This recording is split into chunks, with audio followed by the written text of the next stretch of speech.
नमस्कार, Kumar astro science में आपका स्वागत है मेरे एक नए वीडियो के साथ। आज के इस वीडियो में हम बात करेंगे कुंभ लग्न के लिए एक्यूरेस असेंडेंट के लिए सितंबर 2024 के मंथली प्रेडिक्शन के विषय में। तो आइए सबसे पहले बात करते हैं प्लेनेटरी मूवमेंट के विषय में।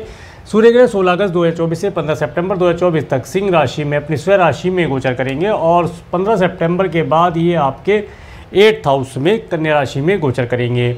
और मंगल ग्रह 26 अगस्त 2024 से 19 अक्टूबर 2024 तक मिथुन राशि में आपके 5th हाउस में गोचर करेंगे। बुध ग्रह 4 सितंबर 2024 से 22 सितंबर 2024 तक सिंह राशि में आपके 7th हाउस में, और उसके बाद में ये आपके 8th हाउस में कन्या राशि में एग्जॉल्टेड होकर अपनी स्वयं राशि में गोचर करेंगे। देवगुरु बृहस्पति 1 मई 2024 से 13 मई 2025 तक वृषभ राशि में आपके 4th हाउस में गोचर करेंगे। शुक्र ग्रह 25 अगस्त 2024 से 17 सितंबर 2024 तक कन्या राशि में डिबिलिटेटेड होकर आपके 8th हाउस में गोचर करेंगे और 17 तारीख के बाद ये अपनी स्वयं राशि में आप तुला राशि में आपके 9th हाउस में गोचर करेंगे।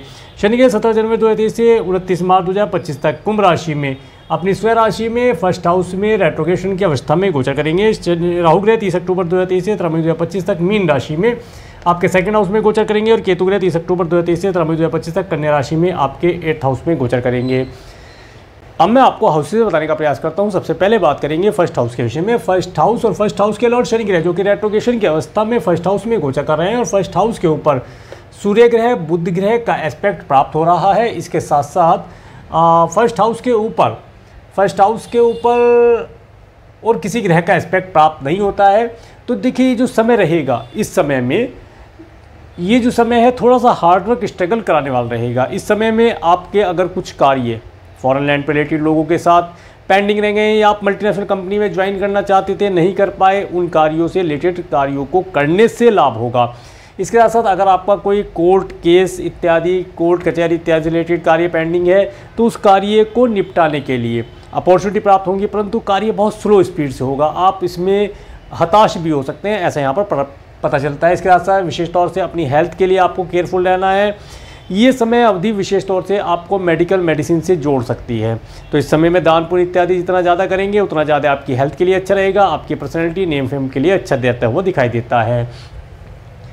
आगे बात करेंगे आपके 2nd हाउस के विषय में। 2nd हाउस में राहु ग्रह का गोचर। 2nd हाउस के लॉर्ड देवगुरु बृहस्पति जो कि आपके 4th हाउस में गोचर कर रहे हैं और 2nd हाउस के ऊपर केतु ग्रह, शुक्र ग्रह, सूर्य ग्रह, बुध ग्रह का एस्पेक्ट रहने वाला रहेगा। और देखिए ये जो समय रहेगा, इस समय में विशेष तौर से आपको अगर आप अपने घर परिवार के लिए कुछ व्हीकल लेना चाहते हैं, घर परिवार के लिए कोई भूमि भवन वाहन परचेज करना चाहते हैं, तो उनके लिए तो समय अच्छा दिखाई देता है। गवर्नमेंट से रिलेटेड कोई कार्य पेंडिंग है, जैसे रजिस्ट्री इत्यादि कराना है या व्हीकल परचेज करना है, उसका रजिस्ट्रेशन इत्यादि कराना है, उन कार्यों के लिए समय बेहतर दिखाई देता है। यहाँ पर विशेष चीज़ जो दिखाई देती है वो यह दिखाई देती है कि 15 तारीख के बाद का समय, 15 तारीख के ये पूरा महीना एक तो मीठी चीज़ों से थोड़ा सा केयरफुल रहना है और 15 तारीख के बाद का समय अपनी वाणी में संयम रखना है।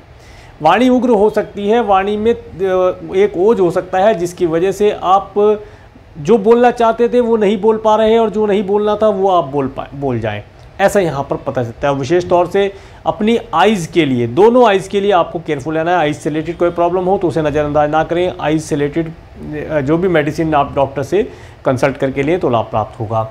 आगे बात करेंगे आपके 3rd हाउस के विषय में। 3rd हाउस के लॉर्ड मंगल ग्रह जो कि आपके 5th हाउस में गोचर कर रहे हैं और 3rd हाउस के ऊपर शनि ग्रह का एस्पेक्ट बना हुआ है और इसके साथ साथ देखिए आपको शुक्र ग्रह का एस्पेक्ट प्राप्त होगा और किसी ग्रह का एस्पेक्ट तो प्राप्त नहीं होता है। देखिए ये जो समय रहने वाला है, शुक्र ग्रह का एस्पेक्ट आपको प्राप्त होगा 17 तारीख के बाद। 17 तारीख के बाद का समय आपको टूर ट्रैवल का सुख देने वाला रहेगा।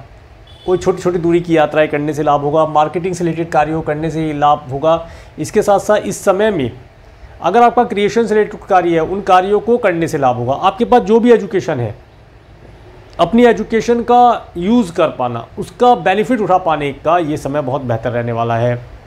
इसके साथ साथ इस समय में आप देखेंगे आपको नए नए क्लाइंट कस्टमर प्राप्त होंगे जो अपोजिट सेक्स वाले होंगे, उनसे आप नए क्लाइंट, नई डीलिंग ये सब करके लाभ प्राप्त कर पाएंगे और यात्राएं करना अति शुभदायी रहेगा। 17 तारीख के बाद का समय बहुत बेहतर है यात्राएं करने के लिए। इसके बाद बात करेंगे आपके 4th हाउस के विषय में। 4th हाउस में देवगुरु बृहस्पति का गोचर। 4th हाउस के लॉर्ड शुक्र ग्रह जो कि आपके 8th और 9th हाउस में गोचर करेंगे और 4th हाउस के ऊपर केतु ग्रह का एस्पेक्ट होना। देखिए ये जो समय है, इस समय में अगर आप अपने घर का रेनोवेशन कराना चाहते हैं, घर में कोई मांगलिक कार्य है, पूजन पाठ हवन इत्यादि, ये तो वहाँ पर होता हुआ दिखाई देता है। इसके साथ साथ घर परचेज़ करने की अपॉर्चुनिटी भी प्राप्त होती है। अगर घर परचेज़ करना चाहते हैं या घर का रेनोवेशन कराना चाहते हैं या घर या व्हीकल परचेज़ करना चाहते हैं या उसका रेनोवेशन कराना चाहते हैं, तो उसके लिए सबसे बेस्ट टाइम रहेगा 17 तारीख के बाद का समय। 17 तारीख के बाद का समय आपको इन सब चीज़ों में लाभ देने वाला रहेगा। इसके साथ साथ माता तुल्य स्त्रियों की हेल्थ के लिए 25 अगस्त से 17 सितंबर 2023 तक 15 सितंबर 2024 से 17 सितंबर 2024 तक उनकी हेल्थ के लिए केयरफुल रहें। उनकी हेल्थ किसी प्रकार से अगर ख़राब रहती है तो उनका रूटीन चेकअप इत्यादि अगर होता है तो वो कराते रहें। अदरवाइज डॉक्टर से कंसल्ट करके जो भी मेडिसिन चलती है उसे कंटिन्यू रखा जाए। इसके साथ साथ इस समय में घर के अंदर धार्मिक वातावरण रखा जाए। घर के अंदर जितना पॉजिटिव होगा एटमॉस्फेयर, उतना ही ज़्यादा आपको शुभता के रिजल्ट प्राप्त हो पाएंगे और आपके घर के अंदर सभी प्रकार के शुभ और मांगलिक आयोजन होना यहाँ पर दिखाई देता है, जिनकी वजह से आपको एक पीस का अनुभव मिलता हुआ दिखाई देगा। आगे बात करेंगे आपके 5th हाउस के विषय में। 5th हाउस में मंगल ग्रह का गोचर, 5th हाउस के लॉर्ड बुध ग्रह जो कि आपके 7th और 8th हाउस में गोचर करेंगे और 5th हाउस के ऊपर और किसी ग्रह का एस्पेक्ट नहीं है। देखिए, अगर आप स्टूडेंट हैं तो इस समय में विशेष तौर से आपको sport, gym, swimming, cycling, vehicle drive करना, इन सब चीज़ों को सीखने का या गेमिंग करना, इन सब चीज़ों का शौक़ उत्पन्न होगा या इनकी आपके अंदर इच्छा जागृत होगी कि इन चीज़ों से कुछ लाभ लिया जाए, इन चीज़ों के अंदर आप अपना समय स्पेंड करेंगे। परंतु अगर आप स्टूडेंट हैं तो मैं यही कहना चाहूँगा, ये समय आपको आपकी एजुकेशन के लिए बहुत केयरफुल होकर चलना है और वो भी 23 सितंबर 2024 के बाद का समय। एजुकेशन में थोड़ा सा हार्डवर्क स्ट्रगल रह सकता है, थोड़ा सा परेशानी भरा रह सकता है। आप इस समय में कुछ रिसर्च जैसी चीज़ों की तरफ इन्वॉल्व हो सकते हैं कि कार्य कैसे हो रहा है, क्यों हो रहा है, कब हो रहा है, ये सब चीज़ों के ऊपर आपका ध्यान जाएगा। इसके साथ साथ इस समय में आप जो ओकुल्ट जैसी चीज़ें होती हैं जो दिखाई नहीं देती, इस तरह की चीज़ें में भी आप अपनी रुचि जागृत कर सकते हैं। रुचि जागृत होगी, उनका भी लाभ आपको मिलता दिखाई देगा। इसके साथ साथ अगर आप देखिए संतान को कंसीव कराना चाहते हैं तो संतान को कंसीव कराने के लिए 22 सितंबर 2024 तक का समय बेहतर दिखाई देता है। उसके बाद थोड़ा सा प्रॉब्लमेटिक समय दिखाई देता है। डॉक्टर से कंसल्ट करके और किसी एस्ट्रोलॉजर को अपना दोनों का, हस्बैंड वाइफ का चार्ट एनालिसिस करा के कुछ रेमेडी अगर निकलती है या कोई दोष वगैरह निकलता है उसका निवारण करके आप संतान को कंसीव करा सकते हैं, लाभ प्राप्त होगा। इसके बाद बात करेंगे आपके 6th हाउस के विषय में। 6th हाउस के ऊपर राहु ग्रह का एस्पेक्ट होना। देखिए, ये जो समय है, इस समय में आपके जो भी कोई एनिमी है वो स्वतः ही नष्ट हो जाएंगे। एनिमी आपको परेशान नहीं कर पाएंगे। आपको कोई रोग है उसमें आपको रिलीफ प्राप्त होगा। देखिए, पूरा सही तो नहीं होगा, ये तो मैं नहीं कहूँगा कि पूरा ठीक होगा, परंतु कुछ रिलीफ मिलेगा। मेडिसिन का सहारा लिया जाएगा, योगा प्राणायाम इत्यादि करेंगे तो लाभ प्राप्त होगा। इसके साथ साथ अगर आपने कोई ऋण इत्यादि लिया था वो ऋण यहाँ पर पे करने के चांसेस बनेंगे, आपको अपॉर्चुनिटी मिलेगी, आप ऋण को पे कर पाएंगे। और अगर किसी को ऋण दिया था तो हो सकता है वह व्यक्ति आपका ऋण वापस कर दे, ऐसे भी योग यहाँ बनते दिखाई देंगे। इसके साथ अपने मैटरनल अंकल आंटी से आप कोई एडवाइस लेना चाहते हैं तो ये समय एडवाइस लेने के लिए बेहतर नहीं है। हो सकता है वह उनकी द्वारा दी हुई कोई एडवाइस आपको किसी बड़ी परेशानी में उलझा दे, ऐसा हो सकता है। इसके बाद बात करेंगे आपके 7th हाउस के विषय में। 7th हाउस के लॉर्ड सूर्य ग्रह जो कि अपनी स्वयं राशि में आपके 7th हाउस में गोचर कर रहे हैं, बुध ग्रह के साथ है। और 7th हाउस के ऊपर शनि ग्रह का एस्पेक्ट होना और किसी ग्रह का एस्पेक्ट नहीं मिल रहा है। तो देखिए, ये जो समय है 15 सितंबर 2024 तक का समय आपका, अगर आप मैरिड हैं, आपका स्पाउस इस समय में काफ़ी एनर्जेटिक रहेगा, ईगोइस्टिक रहेगा। उसकी बात पर उनका हाई टेम्पर हो जाना, ये यहाँ पर स्थिति बनेगी। तो उनकी ईगो को मैनेज करके चलने का प्रयास करें, बहसबाजी ना करें, शांति प्रिय माहौल बना के रखें। इसके साथ साथ देखिए 15 तारीख के बाद का समय, 15 तारीख की पूरा ही महीना आप मान के चलें कि आपका स्पाउस है या आपका बिजनेस पार्टनर है, थोड़ा सा उसकी ईगो बढ़ी हुई रहेगी। तो उसकी ईगो को बढ़ाने का ही प्रयास कीजिए, उन्हें अच्छा दिखाने का प्रयास कीजिएगा तो लाभ प्राप्त होगा। अगर आप उसमें कुछ भी कमी करेंगे तो वो आपके लिए ही हानिकारक रहेगा, तो इसका ध्यान रखिए। इसके साथ साथ आपका जो स्पाउस है या बिजनेस पार्टनर है, इस समय में काफ़ी कैलकुलेटिव माइंड होगा, हर चीज़ में कैलकुलेशन लगाएगा कि कितना खर्चा हो रहा है, कैसे हो रहा है, ये कार्य इतने समय में होना चाहिए, हर चीज़ के अंदर कैलकुलेशन जोड़ेगा। तो इस समय में उसकी कैलकुलेशन को आप देखते जाइए कि किस प्रकार से वो कैलकुलेशन को यूज़ करता है। इसके साथ साथ जो आपका पार्टनर है, बिजनेस पार्टनर है, हो सकता है उससे कुछ धन लाभ प्राप्ति का योग बन जाए कैलकुलेशन के माध्यम से। इसके बाद बात करेंगे आपके 8th हाउस के विषय में। 8th हाउस के लॉर्ड बुध ग्रह जो कि आपके 7th हाउस में गोचर कर रहे हैं और केतु ग्रह शुक्र ग्रह यहाँ पर गोचर कर रहे हैं और 8th हाउस के ऊपर राहु ग्रह का एस्पेक्ट है, देवगुरु बृहस्पति का एस्पेक्ट है और मंगल ग्रह का एस्पेक्ट है। देखिए ये समय विशेष तौर से, और सूर्य और बुध और यहाँ पर इंक्लूड हो जाएंगे 15 और 22 तारीख के बाद। तो देखिए ये जो समय है, इस समय में विशेष तौर से आपको अपने गुप्तांगों के लिए केयरफुल रहना चाहिए। इसके साथ साथ इस समय में खाने पीने की चीज़ों का विशेष तौर से ध्यान रखा जाए। किसी भी प्रकार से कोई भी ज़्यादा स्पाइसी हॉट फूड ना खाया जाए, अदरवाइज़ वो आपकी हेल्थ को ख़राब करेगा। नाभि से नीचे का जो हिस्सा है उसमें प्रॉब्लम वो क्रिएट कर सकता है। इसके साथ साथ देखिए ये जो समय है, इस समय में अगर आपका आपके कुटुंब के सदस्यों से रिलेटेड या आपके स्पाउस के परिवार वालों से रिलेटेड कोई चल संपत्ति से रिलेटेड या वार्षिक संपत्ति से रिलेटेड कार्य पेंडिंग है, तो उन कार्यों में गवर्नमेंट की सहायता से, कुछ डॉक्यूमेंटेशन के माध्यम से, किसी अपोजिट सेक्स वाले व्यक्ति के माध्यम से आप अपने कार्यों को पूर्ण करा पाएंगे। परंतु बहुत भागदौड़, बहुत उलझनों भरा समय रहेगा। इन कार्यों में जितना बचकर रहा जाए अच्छा रहेगा। अगर करना ही पड़ता है तो ये सब चीज़ें आपको परेशानी देने वाली रहेंगी। कोई ज़्यादा बेस्ट नहीं मैं मानता इस समय को। फिर वैसे भी आपका लग्नेश रेट्रोगेशन की अवस्था में है, खर्चा करा देगा, टेंशन दे देगा, बीमारी दे दे, परेशानी दे दे, कोई बड़ी परेशानी दे दे। तो इसलिए इस तरह की चीज़ों में फंसने से बचना चाहिए। शांति प्रिय रहें और अपने समय को निकाल लें। आगे समय बेहतर आपका आ ही रहा है। आगे बात करेंगे आपके 9th हाउस के विषय में। 9th हाउस के लॉर्ड शुक्र ग्रह जो कि आपके 8th हाउस में डिबिलिटेड होकर के गोचर कर रहे हैं और 9th हाउस के ऊपर 9th हाउस के ऊपर किसी ग्रह का भी एस्पेक्ट नहीं आ रहा है और शुक्र ग्रह यहाँ पर 17 तारीख के बाद एंटर करेंगे। देखिए 17 तारीख के बाद अगर आप फॉरेन जाना चाहते हैं, वीज़ा PR इत्यादि के लिए अप्लाई करना चाहते हैं तो वो कर सकते हैं। करना लाभदायी रहेगा, कार्यों में सफलता मिलेगी। और देखिए फ़ॉरेन जाने के लिए अगर आप स्टूडेंट हैं, फ़ॉरेन जाना चाहते हैं तो उसके लिए आप वीज़ा PR के लिए अप्लाई कीजिए, प्लानिंग कीजिए फ़ॉरेन जाने की। आने वाले समय में आपको फ़ॉरेन जाने की अपॉर्चुनिटी मिलेगी। आपका एडमिशन वगैरह वहाँ पर हो जाना, सक्सेस होना वहाँ पर आपको दिखाई देता है। ये समय 17 तारीख के बाद आपको कुछ यात्राओं का सुख देगा। हो सकता है रिलीजियस और टूर ट्रैवल का सुख आपको इस समय मिलता दिखाई दे। और इस समय में आपके द्वारा जो भी आप कार्य करेंगे उसमें सरकार की पूरी हेल्प आपको मिलती हुई दिखाई देती है। भाग्य का पूरा सपोर्ट आपको मिलेगा 17 तारीख के बाद से। आगे बात करेंगे आपके 10th हाउस के विषय में। 10th हाउस के लॉर्ड मंगल ग्रह जो कि आपके 5th हाउस में गोचर कर रहे हैं और 8th हाउस के ऊपर देवगुरु बृहस्पति का एस्पेक्ट होना, राहु ग्रह का एस्पेक्ट होना और शनि ग्रह का एस्पेक्ट होना। देखिए 8th हाउस पर भी काफ़ी ग्रहों का एस्पेक्ट बन रहा है। इस समय में धन तो अवश्य आएगा, कार्य के अंदर एक्सपेंशन भी होगा, परंतु कुछ धन खर्चा भी करना होगा। इसके साथ साथ ये जो समय रहेगा, इस समय में आप अपनी फुल एजुकेशन, फुल एक्सपीरियंस का प्रयोग अपने कार्य, व्यवसाय, बिजनेस, जॉब जो भी करते हैं उसमें करना चाहिए। जितना ज़्यादा आप उन चीज़ों को प्रयोग कर पाएंगे उतना ही ज़्यादा बेस्ट रिजल्ट आप प्राप्त कर पाएंगे। इसके साथ साथ देखिए अगर आप जॉब की तैयारी कर रहे हैं, किसी जॉब के लिए प्रिपरेशन कर रहे हैं, गवर्नमेंट जॉब है या प्राइवेट जॉब है या किसी कंपनी को लगाना चाहते हैं, कोई नया बिजनेस स्टार्ट करना चाहते हैं, तो उनके लिए समय अच्छा है। परंतु देखिए मैंने जैसे पहले कहा कि थोड़ा सा भ्रमित करने वाला समय, हार्डवर्क स्ट्रगल देने वाला समय रहेगा। उलझनों से बच करके कंटिन्यू मेहनत करेंगे तो रिजल्ट आपके फेवर में आता हुआ दिखाई देता है। इसके बाद बात करेंगे आपके 11th हाउस के विषय में। 11th हाउस के लॉर्ड देवगुरु बृहस्पति जो कि आपके 4th हाउस में गोचर कर रहे हैं और 11th हाउस के ऊपर मंगल ग्रह का एस्पेक्ट होना और किसी ग्रह का एस्पेक्ट यहाँ नहीं मिलता है। हाँ, तो देखिए ये जो समय है, इस समय में आप अपने धन को किसी प्रकार से भूमि, भवन, वाहन इत्यादि चीज़ों में सेविंग कर सकते हैं, उनसे लाभ आपको मिलता हुआ दिखाई देता है।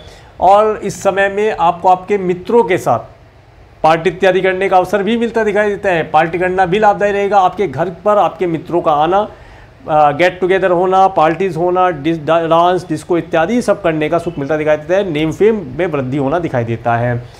इसके साथ साथ ये जो समय रहेगा, इस समय में आपको आपके संतान के माध्यम से भी कुछ नेम फेम मिलने की या धन लाभ मिलने की संभावना दिखाई देती है।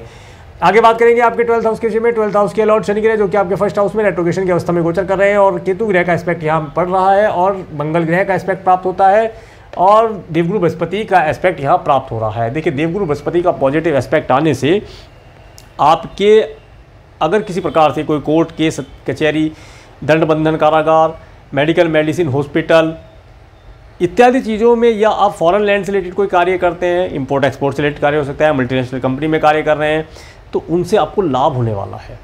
परंतु सबसे बड़ी बात क्या है कि इस समय में आपको किसी भी प्रकार से कोई लड़ाई झगड़ा नहीं करना है। अगर आप लड़ाई झगड़ा करेंगे या फालतू की बहसबाजी में उतरेंगे तो जो धन लाभ आपको देवगुरु बृहस्पति देने वाले हैं वो फिर आपका मिस हो जाएगा। और इस समय में विशेष तौर से कोई भी जॉब चेंज करने की बिल्कुल ना सोचें, क्योंकि केतु का एस्पेक्ट है। केतु भ्रमित करेगा आपको कि दूसरी कंपनी में ज़्यादा सैलरी की जॉब प्राप्त हो रही है, आपका मन हो सकता है कि जॉब चेंज करें। जॉब बिल्कुल चेंज ना करें।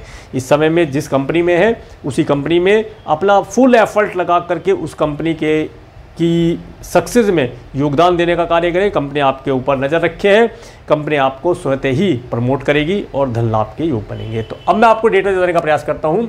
1-2-3 सितंबर का समय देखिए, 1-2-3 सितंबर का समय ये हैप्पी मैरिज लाइफ के लिए अच्छा दिखाई देता है। अगर आप बिजनेस पार्टनरशिप करना चाहते हैं उसके लिए समय बेहतर रहेगा। व्यापार में नेमफे मिलने के योग बनते दिखाई देते हैं। 4-5 सितंबर का समय ये विशेष तौर से आपको ऑब्स्टेकल देने वाला रहेगा। मेंटली स्ट्रेस, डिप्रेशन, इस चीज़ों से बचकर चलने का प्रयास करिए। कोई पैतृक संपत्ति है, उससे रिलेटेड कोई कार्य है, उससे बचने का प्रयास कीजिए। उसमें उलझने बहुत होंगी और अगर करना ही पड़ता है तो थोड़ा सा दान पुण्य कीजिएगा। दान पुण्य क्या करना है, गणेश भगवान का पूजन करके या गणेश भगवान को लड्डू का भोग लगा करके जाइएगा, सफलता मिलती दिखाई देगी। इसके बाद 6-7-8 सितंबर का समय, 6-7-8 सितंबर का समय जो व्यक्ति फ़ॉरेन जाना चाहते हैं, फ़ॉरेन से एजुकेशन लेना चाहते हैं, उसके लिए यहाँ पर तैयारी कर सकते हैं, जाने में बेहतर रहेगा। और इस समय में टूर ट्रैवल का सुख आपको मिलता हुआ दिखाई देता है। 9-10 सितंबर का समय, 9-10 सितंबर का समय धन देने वाला रहेगा। इस दिन धन का आवागमन होना, जॉब बिजनेस से रिलेटेड कोई नया चेंज करना चाहते हैं उसके लिए अच्छा। चेंज मतलब कुछ प्रमोशन इत्यादि की बात करना चाहते हैं या अपना फुल एफर्ट डाल करके इस दिन तारीफ आपको मिलती हो, यहाँ पर ऐसा दिखाई देता है। 11-12-13 सितंबर का समय, 11-12-13 सितंबर का समय, ये जो समय रहेगा इस समय में आप अपने धन को सेविंग कर पाएंगे। आपके पास धन का आवागमन होना, धन संचय कर पाना, मित्रों का सुख होना, इन सब चीज़ों का सुख मिलता हुआ दिखाई देता है। कोई प्रॉपर्टी इत्यादि परचेज करना चाहते हैं तो इसके देखने जाने के लिए समय बेहतर है। और 14-15 सितंबर का समय देखिए, 14-15 सितंबर का समय, ये समय आपको मेडिकल, मेडिसिन, हॉस्पिटल, दंड, बंधन, कारागार जैसी चीज़ जोड़ेगा। इस समय में दान पुण्य करना काफ़ी लाभदायी रहेगा। दान पुण्य करने से कुछ धन की प्राप्ति हो, ऐसा योग यहाँ मिल सकता है। इसके बाद 16-17 सितंबर का समय, 16-17 सितंबर का समय जो रहेगा, इस समय में आपको सिर्फ अपने आगामी भविष्य के लिए कोई योजना बनानी है। पिछले समय में जो गलतियां हुई हैं उनसे कुछ सीख करके आगे बढ़ने का प्रयास कीजिएगा और अपने परिवार के, अपने कुटुंब के सदस्यों के बारे में कुछ जानकारी प्राप्त करना और उन आने वाले समय के लिए कुछ योजना बनाने के लिए समय बेहतर रहेगा। इसके बाद 18-19 सितंबर का समय देखिए, 18-19 सितंबर का समय लव रिलेशन अगर आप किससे बनाना चाहते हैं या लव रिलेशन का इजहार करना चाहते हैं उसके लिए बेहतर दिखाई देता है। और ये समय आपको घर परिवार के साथ एक अच्छा स्वादिष्ट भोजन और धन का लाभ देता हुआ दिखाई देता है, परंतु वाणी का ध्यान रखेंगे तो लाभ प्राप्त होगा। 20-21 सितंबर का समय, 20-21 सितंबर का समय, ये समय आपको यात्राएं देने वाला रहेगा। यात्रा करने का सुख होता है। अपोजिट सेक्स वाले व्यक्तियों से मिलना, मार्केट में जाना, नए क्लाइंट कस्टमर ऐड कर पाना, कम्युनिकेशन के माध्यम से भी लाभ होगा। अगर आप कम्युनिकेशन के फील्ड में हैं तो इस समय में कम्युनिकेशन अवश्य कीजिएगा, नए क्लाइंट कस्टमर आप जोड़ करके लाभ प्राप्त कर पाएंगे। इसके बाद 22-23 सितंबर का समय देखिए, 22-23 सितंबर का समय आपको धन देने वाला रहेगा। इसलिए आपके पास धन का आवागमन होना, घर के अंदर कुछ रेनोवेशन इत्यादि कराना चाहते हैं, घर परचेज करना चाहते हैं, व्हीकल परचेज करना चाहते हैं, उन सब चीज़ों का सुख होना। देखिए मैं नहीं कहता कि अपना ही खरीद के सुख होगा, किराए का लेकर भी सुख हो सकता है, उन चीज़ों का सुख मिलता दिखाई देता है। माता तुल्य स्त्रियों की हेल्थ इस समय में बेहतर दिखाई देगी, उनसे आपको धन लाभ या एडवाइस लेना चाहते हैं उसके लिए समय बेहतर दिखाई देता है। पेट्स इत्यादि पाले हैं तो उनसे भी आप एक पीस का, एन्जॉयमेंट भरा पीस का अनुभव प्राप्त कर पाएंगे। 24-25 सितंबर का समय, ये समय स्टूडेंट के लिए बहुत अच्छा दिखाई देता है। इस समय में स्टूडेंट हो सकता है स्पोर्ट इत्यादि भी खेलें, कोई गेमिंग इत्यादि का भी प्रयोग करें, परंतु उन्हें अपनी एजुकेशन के लिए फोकस करना चाहिए। और जो भी एजुकेशन इस समय में प्राप्त करेंगे वो एजुकेशन इन्हें काफ़ी लंबे समय अवधि के लिए लाभ देने वाली रहेगी और इनके करियर में वो अवश्य सपोर्ट करेगी। इसलिए जो भी एजुकेशन या कोई एक्सपीरियंस इस समय में या ज्ञान कहीं से प्राप्त वे कर लेते हैं, 2 दिन का समय है, बहुत अच्छा रहने वाला है, सारे जीवन काम आने वाला रहेगा। 26, 27, 28, तो देखिए 26, 27, 28 सितंबर का समय विशेष तौर से आपको अपनी हेल्थ के लिए केयरफुल रहना है। एनिमी वैसे तो आपको परेशान नहीं कर पाएगा, परंतु अगर आप सामने से जाकर एनिमी से झगड़ा करते हैं तो फिर आपका नुकसान होना तय है।